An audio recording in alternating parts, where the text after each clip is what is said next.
کبھی سر جوڑ کے اس حوالے سے کچھ اس خدمت کو سر انجام دینے کے بارے میں کوئی پلان بنایا؟ اب جب ایک میدان خالی چھوڑ دیا لوگوں کے لیے، اب بے حیائی پھیلائیں گے، پھر اور کیا کریں گے؟ یعنی جس طریقے سے آپ دیکھیں کہ کیو ٹی وی ہے جیسا بھی ہے، اب اس کے علاوہ ڈی ایم ٹیلی ویژن ایک اپنا لندن سے ڈاکٹر لیاقت حسین صاحب ہیں، انہوں نے شروع کیا، اور اس کے علاوہ بے شمار چینل ہے، پیس چینل ہے انڈیا کا، آپ دیکھ لیں اس پہ ڈاکٹر ذاکر نائک، اور سارا دن کوئی نہ کوئی مبلغ اچھے انداز کے اندر سپیچ کرتا رہتا ہے۔ تو کیا ہم نے اپنی ذمہ داریوں کا احساس کرتے ہوئے اس حوالے سے کوئی کردار ادا کر چکے ہیں یا کرنا چاہتے ہیں؟ طاہر صاحب کا منشا یہ ہے کہ یہ سارے آلات جو ہیں یہ تو اللہ کی نعمتیں ہیں جس دور میں لوگوں کو حاصل ہوئی ہیں، اگر ان سے اچھا کام لیا جائے تو بڑی تیزی سے دین بھی مشرق مغرب میں ایک لمحے میں پہنچایا جا سکتا۔ آپ دیکھیے دیندار لوگ یہ بھی کریں نا، زیادہ سے زیادہ 2 مہینے ہوئے ہیں کہ ڈاکٹر ذاکر نائک ایک چینل پر آنے لگے ہیں، پہلے کبھی کبھار مہینوں کے اندر ایک بار آتے تھے، اب بنا ناگا ان کا پروگرام لگتا ہے، اور ہر بندہ جاننے لگ گیا کہ یار کو ڈاکٹر ذاکر نائک بھی ہے، اور مسلمانوں کے اندر اللہ تعالیٰ نے اسے اتنا علم دیا ہوا ہے، اور کتنی اتھینٹیکیٹڈ اور کتنے وثوق اور یقین کے ساتھ وہ بندہ بات کرتا ہے۔ اب مولانا بچے کی زبان پر ڈاکٹر ذاکر نائک کا نام آ گیا، تو کیا ہم اس حوالے سے کیا اپنی کوئی ایسی ذمہ داریاں ادا کر رہے ہیں جو ہمیں کرنی چاہیے، اور خالی یہ بات سوچ کے کہ یہ غلط ہے، غلط تو ہے، لیکن غلط کو ہم کس طریقے سے اپنے دین کے حوالے سے اور امت مسلمہ کے حوالے سے استعمال کر سکتے ہیں، یہ شاید ہم کبھی نہیں سوچتے۔ اس کو کس طریقے سے مولانا کرنا چاہیے؟ بس یہی ہے نا کہ جیسے دیر تک کہتے رہے کہ یہ سپیکر جو ہے یہ اعلیٰ اللہ ہے، یہ گانے بجانے والوں کا اعلیٰ، ہم نہیں ہاتھ لگائیں گے، نہ خطبہ اس پر پڑھیں گے، نہ نماز پڑھیں گے، بہت دیر کر دیا، حرم شریف تک میں بھی ہو رہا ہے خطبے پہ۔ تو اللہ کی ایک نعمت جو سامنے آتی ہے اس سے دور رہنے کا کیا فائدہ؟ اس کو اپنے ہاتھ میں لیں، اس سے اچھا کام لیں، برے کام والوں کو پیچھے ڈالیں کہ وہ نہ کر سکے۔ دین کے حوالے سے جتنا کام ہمارے ملک میں ہو رہا ہے، شاید اتنا کم کسی بھی دنیا کے غیر مسلم خطے کے اندر بھی نہیں ہو رہا، ہم سب سے پیچھے ہیں، یعنی الفاظ کے اندر، جملوں کے اندر، اپنے خطبات کے اندر تو ہم سب سے آگے ہیں۔ آپ یہ دیکھیے کہ سعودی عربیہ اور دیگر عرب ممالک نے ساری دنیا کی کتابیں جو ہیں نا المکتبۃ الشاملہ، یعنی اتنا بڑا ذخیرہ ہے کہ اگر کوئی ایک مربع کے اندر کوئی لائبریری بنائے تو شاید وہ کتابیں اس میں بھی پوری نہ آئیں، جو ایک سی ڈی کے اندر یا چند سیڈیوں کے اندر یا انہوں نے ہارڈ ڈسک کے اندر قید کر دی۔ 98 کتابیں مدر بکس، اور ہمارے ہاں صرف آج کل ایک آدھ کتاب آئی ہے تفہیم القرآن کے بارے میں، پتا چلا کہ 5 سیڈیوں کے اندر، 6 سیڈیوں کے اندر انہوں نے ان لوگوں کے لیے تفہیم القرآن کو ریکارڈ کر دیا کہ جو لوگ پڑھ نہیں سکتے لیکن دین کی بات سن سکتے ہیں اور سمجھ سکتے ہیں۔ اب 6 سیڈیوں کے اندر ایک مکمل جلد جو ہے وہ تفہیم القرآن کی آ گئی، اور اس حوالے سے بہرحال مولانا کی بات بڑی اہم ہے اور قیمتی ہے، اور خاص طور پر ان حلقوں کو جو اس سلسلے کے اندر اپنا کردار ادا کر سکتے ہیں، کیبل کے حوالے سے انہیں اپنی ذمہ داریوں کا احساس کرنا چاہیے، اور اس حوالے سے ان کو میدان کے اندر آ کر کوئی کام کرنا چاہیے تاکہ اس کا سدباب کیا جا سکے۔ اور بات بھائی کی صحیح ہے کہ یہ بے حیائی جتنی پھیل رہی ہے، کیبل کا اس کے اندر بہت بڑا کردار ہے، لیکن کوشش کی جا رہی ہے کہ کسی حد تک اس کردار کو ختم تو نہیں کیا جا سکتا، کم کیا جا سکتا ہے۔ اللہ مہربانی، جزاکم اللہ خیر۔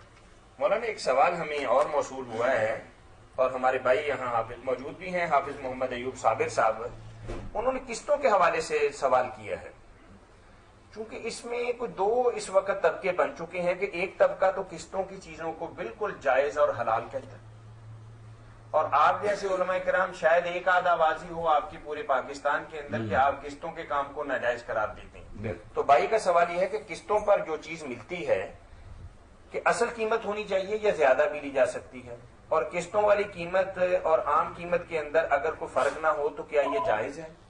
کال لینے پھر جواب دینے۔ جی السلام علیکم۔ السلام علیکم۔ جی وعلیکم السلام ورحمۃ اللہ۔ بول رہے ہیں؟ جی جی میرے بچے کا مسئلہ، جی جی میرے بچے کا نا پیدائش سے پہلے کا مسئلہ ہے، میرا بچہ ہونے والا تھا، ڈاکٹر نے کہا دماغ کی پانی ہے بچے کو، جی جی لیکن انہوں نے بچہ کی نوعیت نہیں ہوتی۔ اچھا چلیے میں آپ کو ایک بات کرتا ہوں کہ آپ کا جو مسئلہ ہے نا یہ روحانیت کے ساتھ تعلق رکھتا ہے، یہ دینی معلومات اور تصحیح کے ساتھ نہیں ہے۔ آپ اسی نمبر پہ جمعرات کے دن صبح 9 بجے سے 4 بجے تک کال کر لیں، جمعرات کے دن صبح 9 بجے سے 4 بجے تک انشاءاللہ کال کر لیں، مولانا آپ کی رہنمائی فرما دیں گے۔ بالکل آپ کی بات بیان سنیں گے اور انشاءاللہ وہ مناسب بات ہوگی۔ وعلیکم السلام ورحمۃ اللہ۔ جی قسطوں کے حافظ صاحب نے کیا لکھا؟ انہوں نے پوچھا کہ اگر قیمت ایک ہی ہو تو مطلب نقد کی بھی اور ادھار کی بھی، پھر تو اس میں کوئی مذاکرے والی بات نہیں۔ مذاکرے والی بات پھر تو بہت اچھی بات ہے نا کہ جس نے ادھار پر بھی دیا اتنے پیسے رکھے، شاباش، یہی تو میں کہتا ہوں۔ السلام علیکم جی بھائی، کیسے ہیں آپ؟ مفتی صاحب دوسرے قرآن شریف آئے تھے کہ اللہ تعالیٰ فرمایا اور تین باتیں یہ سارے مشترک اہم ہے، انہیں اتفاق کر لو۔ تین باتیں آپ کے لیے آئے تھے جن تک کی ہیں وہ اللہ تعالیٰ کا اور عبادت ہے، کوئی شریک نہیں، جن چیزیں ہم سننا ہے۔ میں کیا بات کر ابھی سمجھا نہیں سکیا۔ نہیں سمجھ لی بات، آپ وہی آیت جو صورت ہے نا آل عمران میں، اس کی بات کر رہے ہیں۔ قُلْ يَا أَهْلَ الْكِتَابِ تَعَالَوْا إِلَىٰ كَلِمَةٍ سَوَاءٍ بَيْنَنَا وَبَيْنَكُمْ، اے اہل کتاب آ جاؤ ان 3 باتوں پر جو ہمارے درمیان مشترک ہیں۔ اللہ نعبد الا اللہ ولا نشرک بہ شیئا ولا يتخذ بعضنا بعضا اربابا من دون اللہ، کہ اللہ کے سوا ہم کسی کی پوجا نہ کریں، اس کے ساتھ کسی کو شریک نہ کریں، اور آپس میں ایک دوسرے کو رب نہ بنائیں، کوئی کسی کو دوسرے کو رب نہ مانے۔ 3 باتیں، اور کہا جو منہ پھیریں گے تو پھیرتے رہو، ہم تو مسلمان جی الحمدللہ۔ 3 باتیں۔ ان کا سوال یہی ہے کہ اگر قیمت الگ الگ ہو تو پھر کیا حکم؟ الگ الگ ہو جی۔ جی السلام علیکم۔ وعلیکم السلام۔ جی مولانا صاحب جی الحمدللہ، تشریف فرمائیں۔ یہ میں نے پوچھنا تھا کہ گوشت کھانے کے بعد اسپیشلی جی بالکل، میں سوال آپ کا لکھا ہوا ہے، میں پڑھ دیتا ہوں۔ بھائی کا سوال یہ تھا کہ اونٹ کا گوشت کھانے کے بعد وضو کرنے کے اندر کیا حکمت ہے؟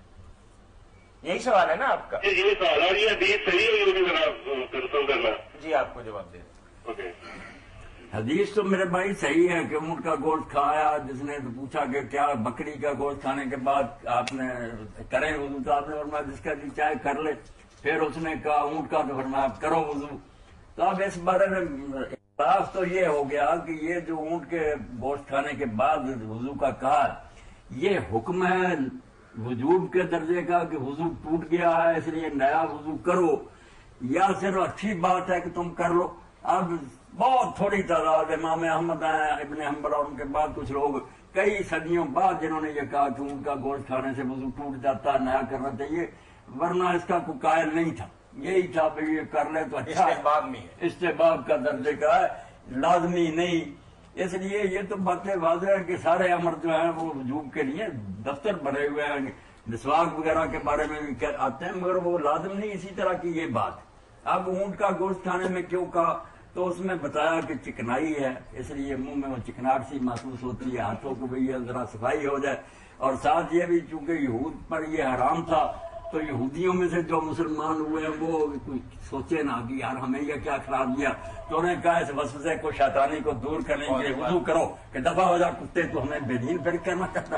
یہ شاہ ولی اللہ رحمۃ اللہ نے حجت اللہ بارگاہ میں، تو ان حکمتوں کی وجہ سے اگر کر لے تو بہت اچھا، بہرحال اچھا تو ہے جزاکم اللہ خیر۔ جی جی مولانا، مطلب استحباب کے درجے۔